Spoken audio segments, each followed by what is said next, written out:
Gumulong na sa Kamara ang plenary debate para sa proposed 2024 national budget. Nahalungkat na naman ang usapin ng confidential funds ng iba't ibang sangay ng gobyerno. Nasa sentro ng balita si Mela Lesmoras, live. Audrey, katulad nga ng inaasahan, naungkat na naman itong issue ng confidential funds sa iba't ibang ahensya dito nga sa pagtalakay sa proposed 2024 national budget. Ngayong araw ay umarangkada na nga itong pagtalakay sa plenary debates dito nga sa panukalang pondo. Pasado alas 9 ng umaga kanina nang magsimula ang plenary debates ng Kamara ukol sa House Bill No. 8980 o Proposed 2024 General Appropriations Act. Bagamat mga kongresista na ang nagpapalitan ng pahayag sa plenaryo, dumalo rin sa proceedings ang matataas na opisyal ng Administrasyong Marcos katulad ni DBM Secretary Amina Pangandaman, DOF Secretary Benjamin Jocno at NEDA Secretary Arsenio Balisacan. Una kasing sumala ngayong araw ang DBCC o Development Budget Coordination Committee. Sa talumpati ng principal sponsor ng panukalang budget na si Appropriations Committee Chair Elizalde Co, binigyang diin niya ang kalagahan ng mabilis at maayos na pagpasa ng budget proposal sa ngalan ng pagsakatuparan ng mga programa at adhikain ng administrasyon.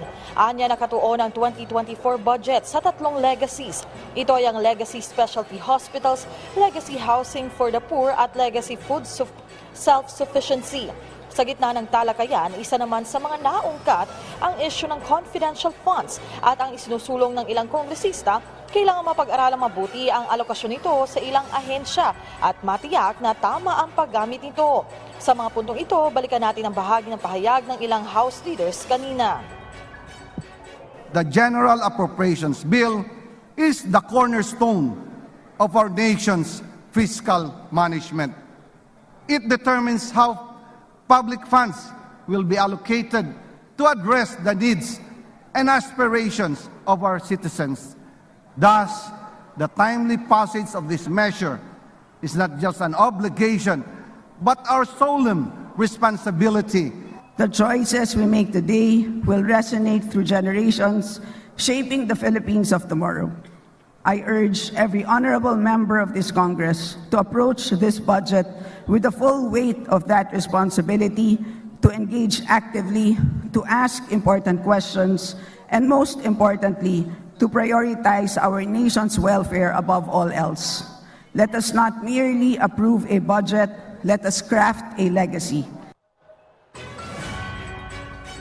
Audrey, kanina nga bago yung plenary debates ukol sa proposed budget ay inaprubahan din ng Kamara sa ikalawang pagbasa itong House Bill No. 8969 o ito nga yung panukala para sa pagreforma ng Military and Uniform Personnel Pension System. At inaasahan natin na magtutuloy-tuloy rin yung pagtalakay dyan bukod pa nga sa panukalang budget. Sa ngayon, Audrey, update naman dito, kasalukuyan lang nakabreak, pero maya-maya inaasang ipagpapatuloy na yung plenary debates dito sa Kamara ukol pa rin sa proposed 2024 budget. Audrey? Mela, natalakay ba sa 2024 national budget ang inflation o kung paano ito makakaapekto sa national fund? Yes, Audrey, kanina nga isa rin ito sa mga natanong ng mga kongresista at ang ipinapaliwanag nga dito nga sa proposed 2024 national budget, lahat ng issue katulad nga ng inflation ay talagang isinasaalang-alang nila at dahil nga syempre kung mataas yung bilihin, mataas din yung kailangang budget sa mga programa ng pamahalaan, lalo na sa mga ayuda. Kaya nga isa yan na sa mga natalakay kanina, gayon din yung mga issue ukol sa taas sahod at iba pang mahalagang usapin ngayon. Audrey, inaasahan na talagang kahit gabihin ay handa ang mga mambabatas para mas mabusisi nga itong panukalang pondo at matalakay itong mga concerns na malapit sa puso ng mga Pilipino. Audrey? Maraming salamat, Mela Lesmoras.